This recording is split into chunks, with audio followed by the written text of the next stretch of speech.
temo medkulturni dialog smo se odločili v Sloveniji zato, ker je to z našega vidika pomembna tema, tema, ki je povezana s stabilnostjo, s mirom in razvojem na dolgi rok in je zaradi tega že sama po sebi zagotovo vredna, da je posvetimo eno od 3 srečanj, v katerih ima naš parlament pravico v času predsedovanja Slovenije v Evropski uniji. Na odboru smo se odločili, da bodo ključne teme poleg vprašanja jezika, ki je seveda za našo državo še posebej pomemben, zlasti z vidika enakopravne obravnave različnih jezikov, tudi vprašanje stabilnosti na Balkanu in pa seveda vprašanje mladih, zlasti z vidika krepitve evropske zavesti, pri čemur pa je naš poudarek, da lahko taka krepitev zavesti trajno temelji samo na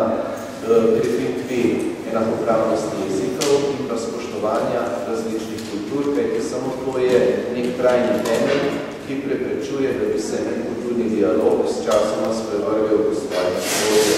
Namreč naše opozorilo je, da je medkulturni dialog lahko izključno dvosmeren proces,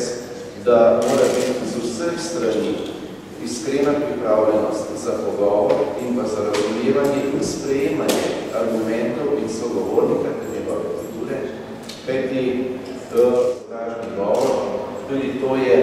posebna tema, ki velja dati pozornost v našem pogovoru o medkulturnem dialogu. Namreč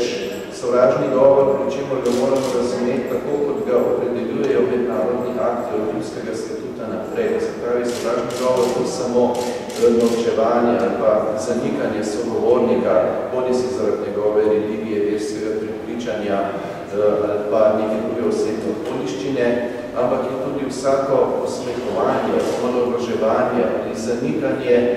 zločinov proti človečnosti oziroma genocida. Zaradi izkušenj, ki so bile v Evropi v času zlasti druge svetovne vojne na slovenskih tleh, pa žal še posebej po končani drugi svetovni vojni, ko ne moramo več govoriti o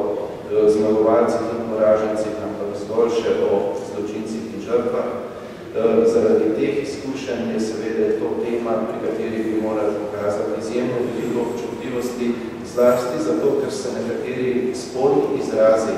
s časoma tako domačijo v javnem pogovoru, v medijih, da jih ljudi niti ne zaznavajo več kot sovražni govor. Primer je tisti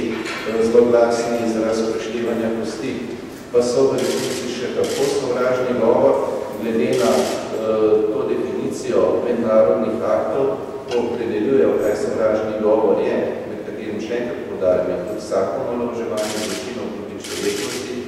je torej to nekaj, do česar bi morali biti pozorni tako po pravni plati, še posebej po človeških plati, se gre za naš odnos, ki ga kažemo ne samo do sedanjih, ampak tudi do mnogih generacij, v danem primeru, da žrtev, ki se spremeniti braniti, žal ne morajo več.